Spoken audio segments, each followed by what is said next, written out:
नमस्कार मित्रमंडळींनो. मी राजभाऊ उगले, भूगोल अभ्यासक, राहणार कोठाळा, तालुका अंबड, जिल्हा जालना. मित्रांनो, आज 26 सप्टेंबर 2025 आपण येणाऱ्या सिस्टीम बद्दल वारंवारच अंदाज व्यक्त केलेला आहे. 25 तारखेला जी सिस्टीम कार्यरत झाली आहे तिचं प्रभाव क्षेत्र काय असेल. खरं तर ही सिस्टीम तयारच व्हायला नको होती आणि हिनं महाराष्ट्रात येऊ नये असं अजूनही आम्हाला वाटतंय. कारण महाराष्ट्रात विशेषतः मराठवाड्यामध्ये प्रचंड आधीच्या सिस्टीमने धुमाकूळ घातलेला आहे आणि मोठ्या प्रमाणावर पिकाची नासाडी केलेली आहे. उरले सुरले पिकं नासाडी करण्यासाठी ही येते की काय अशी त्याच्यासाठीच येते की काय असा एक त्याला आपण काय म्हणू शक्यता तयार झालेली आहे किंवा आहेच. पण मित्रांनो, सध्या नवरात्री उत्सव चालू आहे. अगदी गावागावात, शहरात देवींची घटस्थापना झालेली आहे. देवीचा नवरात्र उत्सवाचा सोहळा आहे आणि अशा वातावरणात जर देशामध्ये, राज्यामध्ये जर पाऊस येत असेल आणि पिकाची नासाडी करीत असेल तर निश्चितच हा जो फटका आहे हा त्या शेतकऱ्याला तर बसणारच आहे. मित्रांनो, हे लक्षात घ्या मी काय बोलतो. शेतकरी तर यामध्ये पहिला भरडला जाणार आहे, कारण त्यांनी स्वतःची सर्व पुंजी आतापर्यंत आपल्या शेतात टाकलेली आहे आणि आता नेमक्या कापणीच्या कंडिशनमध्ये जर असा पाऊस आला तर निश्चित हानी होणार आहे शेतकऱ्याची. पण मित्रांनो, तुम्हाला मी सांगतो, शेतकऱ्याच्या हानीबरोबर देशाच्या अर्थव्यवस्थेची हानी सुद्धा ही लो प्रेशर सिस्टीम करणार आहे. कारण आपला देश हा कृषी प्रधान आहे.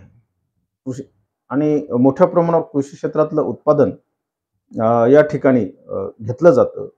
एक औद्योगिकरणाला कच्चा माल पुरवठा हा मोठ्या प्रमाणावर शेतीतून होत असतो आणि जर अशा कंडिशनमध्ये जर शेतीतून उत्पादित झालेला माल जर पोहोचला नाही तर हे अर्थचक्र बिघडू शकतं. अशी परिस्थिती राज्यावर नाही देशावर येऊ शकते. म्हणून मित्रांनो, आई जगदंबेच्या चरणी आपण प्रार्थना करू, काहीतरी चमत्कार घडावा, अद्भुतपूर्व चमत्कार. मी सातत्याने सांगत आहे की 25 तारखेच्या लो प्रेशर सिस्टीम बद्दल कुठेतरी चमत्कार घडावा आणि राज्यावरलं हे संकट टळावं किंवा त्याची तीव्रता कमी व्हावी, एवढंच आपण बोलू शकतो. यापेक्षा आपल्या हातात जास्त काही नाही. मित्रांनो, असो, एक दुसरा अंदाज मी आपल्याला देणार आहे. आता पावसापेक्षा माझ्या शेतकऱ्यांना जी शेतातली जी सोयाबीनची पिकं आहेत ही कापणीच्या अवस्थेत आहेत आणि अशा कंडिशनमध्ये उघडीपचा अंदाज शेतकऱ्यांना असणं गरजेचं आहे. मित्रांनो, या लो प्रेशर सिस्टीमचा प्रभाव साधारणतः 30 तारखेपर्यंत राहणार आहे. ती गुजरातकडे निघून जाणार आहे आणि 30 तारखेपर्यंत या राज्यात म्हणजे अगदी आज पूर्व विदर्भ तर गुजरात 30 तारीख असं आहे. 30 तारीख अगदी ती लगे पूर्णपणे मराठवाड्यातच राहील असं नसतं. तिनं बऱ्यापैकी आज पूर्व विदर्भातून सुरुवात केलेली आहे. प्रभाव करत करत करत ती 30 तारखेपर्यंत राज्यातून निघून जाईल. परंतु मित्रांनो, एक खेदाची गोष्ट अशी आहे, पुन्हा एकदा बंगालच्या उपसागरामध्ये 1 तारखेला लो प्रेशर सिस्टीम डेव्हलप होत आहे आणि त्या लो प्रेशर सिस्टीमला दक्षिण चीन समुद्रामधून जे चक्रीवादळ आहे त्या चक्रीवादळाचे काही अंश मिळण्याची शक्यता आहे. त्याला त्याच्यामध्ये मर्ज होणार आहे आणि अशा वेळेस तिथं सुद्धा त्या लो प्रेशरचं डीप डिप्रेशनमध्ये रूपांतर होणार आहे. साधारणतः 1 तारखेपासून 4 तारखेपर्यंत, 1-2-4 तारखेपर्यंत. परंतु मित्रांनो, त्या लो प्रेशर सिस्टीमचा मार्ग अद्याप निश्चित नाही. मॉडेल ती सिस्टीम महाराष्ट्रात येईल असं सध्या कुठेही दाखवत नाही. ती बहुतांश ठिकाणी उत्तर पश्चिम जे भाग आहे राज्याचा, म्हणजे उत्तरकडला मैदानी प्रदेश असेल किंवा बांगलादेश असेल, बिहार असेल, या भागाकडे परत एकदा तशा मॉडेलकडून आपल्याला सिग्नल मिळत आहे की त्या भागात ती लो प्रेशर सिस्टीम जाईल आणि ही जी बंगालच्या उपसागरात अरबी समुद्रातले गेलेले लो प्रेशर आहे तिचंही चक्रीवादळात रूपांतर होईल का नाही याचंही अजून मॉडेलकडून स्पष्ट क्लॅरिटी आपल्याला आलेली नाही. त्यामुळे त्यावर आत्ताच भाष्य करणं योग्य नाही. परंतु बऱ्यापैकी साधारणतः 4-5 तारखेपासून राज्यातील नव्हे देशातील पावसाचं प्रमाण घटलेलं असेल. अगदी मध्य प्रदेशपर्यंत कदाचित पाऊस कमी झालेला असेल. जर या लो प्रेशर सिस्टीमने अरबी समुद्रातल्या जर गुजरातकडे जर नाही गेली तर मोठ्या प्रमाणावर पावसाचं वातावरण कमी झालेलं असेल.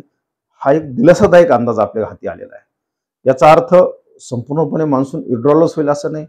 या कालखंडात पावसाची तीव्रता कमी असेल आणि साधारणतः आपण कालच सांगितलं 3 तारखेपासून 2-3 तारखेपासून ते 10 तारखेपर्यंत सोयाबीन कापणीला आपल्याला वेळ मिळणार आहे. या ठिकाणी कुठल्या लो प्रेशर सिस्टीममुळे पाऊस पडणार नाही. या कालखंडात स्थानिक स्वरूपाचा पाऊस राहणार आहे. त्यामुळे निश्चितच हा कालखंड सोयाबीनच्या कापणीसाठी उत्तम आहे. आणि मित्रांनो, एक आनंदाची गोष्ट सांगतो, जर सध्या तरी ऑक्टोबरच्या पहिल्या आठवड्यापर्यंत म्हणजे 15 ऑक्टोबरपर्यंत बंगालच्या उपसागरात कुठल्याही लो प्रेशरच्या संदर्भात हे 4 तारखेचं निघून गेल्यानंतर 1 तारखेचं दुसरं लो प्रेशर येण्याची शक्यता नाही. मग पोस्ट मान्सून सीझनमध्ये 15 ऑक्टोबर नंतरच जे लो प्रेशर बनणार आहे त्या काळात संपूर्ण मान्सून हा देशातून विड्रॉल झालेला असेल आणि मग पोस्ट मान्सून सीझनमध्ये जरी लो प्रेशर बनलं तर तोपर्यंत आपल्या शेतकऱ्यांच्या शेतीच्या पिकाच्या कापणी झालेली असते. म्हणून मित्रांनो, अंदाज लक्षात घ्या.